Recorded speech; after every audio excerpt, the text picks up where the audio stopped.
strong emotions create weak decisions. I am Toji Fushiguro, and one lesson life taught me early is this: your emotions don't care about your future. They only care about the present moment. Anger wants revenge now. Fear wants safety now. Pride wants validation now. That's why emotions are powerful and dangerous. Most people believe they think logically. They don't. They feel first, then create logic afterward to justify the feeling. That's why so many lives are destroyed by a single emotional moment. One burst of anger, one moment of jealousy, one moment of fear. A few seconds, creating consequences that last for years. The harsh truth? Most people are not controlling their emotions. Their emotions are controlling them. Watch closely. Someone insults them. They lose control. Someone rejects them. They lose control. Someone disagrees with them. They lose control. Their mood changes constantly because their emotions hold the steering wheel. That's weakness, not feeling emotions. Being ruled by them, because emotions are temporary, but decisions create permanent consequences. That's why emotional people often live chaotic lives. Their choices change with every mood, every feeling, every difficult day. One day they're motivated, the next day they're not. One day they're disciplined, the next day they're not. That's not strength, that's dependency. Real strength begins when you stop obeying every emotion that enters your mind. Because not every feeling deserves action. Not every thought deserves attention. Not every emotion deserves control. Sometimes anger says attack. The wise move is patience. Sometimes fear says run. The wise move is action. Sometimes pride says prove yourself. The wise move is silence. That's the difference between emotional people and dangerous people. Dangerous people create space between feeling and action. They pause, observe, think, and only then decide, because they understand something most people never learn. An uncontrolled mind creates a predictable life. A controlled mind creates power. That's why I stopped trusting emotions completely. Not because emotions are bad, because emotions make excellent signals and terrible leaders. Most battles are not fought against other people. They're fought inside your own mind. The world sees external conflict, but the real war, the war between impulse and discipline, between emotion and logic, between what feels good now and what serves you later. That's where lives are won or lost. Most people never master this battle. They become slaves to their reactions. Someone disrespects them. They react. Someone criticizes them. They react. Someone hurts their feelings. They react. Notice the pattern. Their behavior is controlled by circumstances, by other people, by emotions they never learned to manage.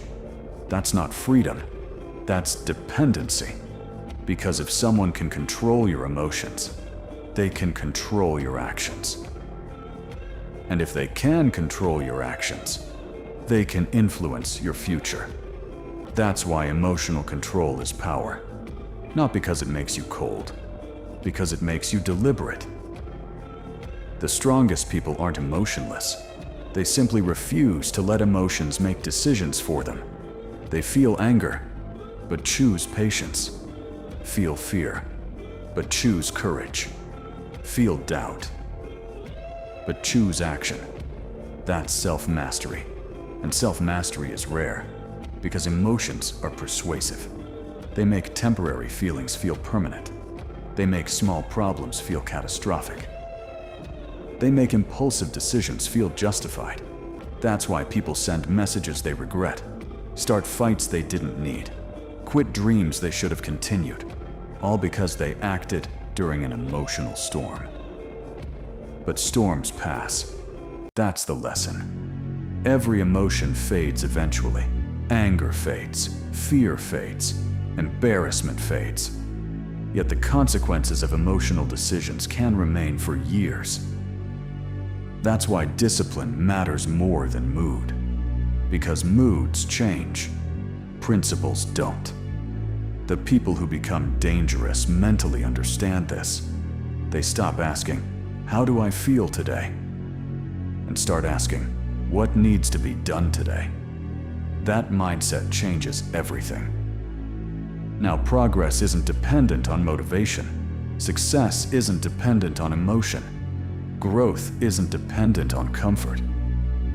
It's dependent on choice.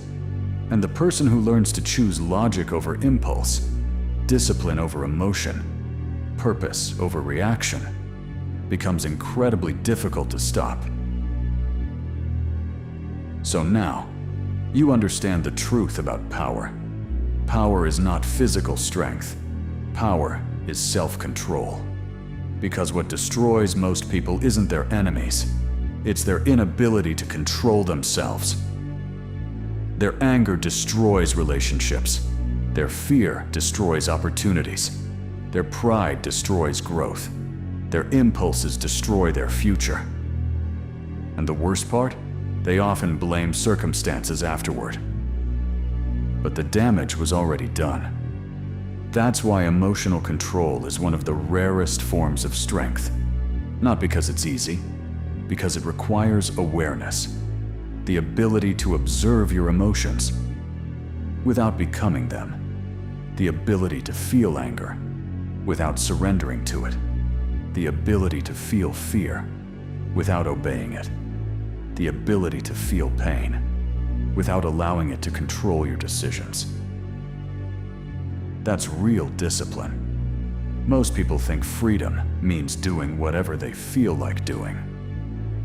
No, that's slavery to emotion. True freedom is having emotions and still choosing your actions consciously.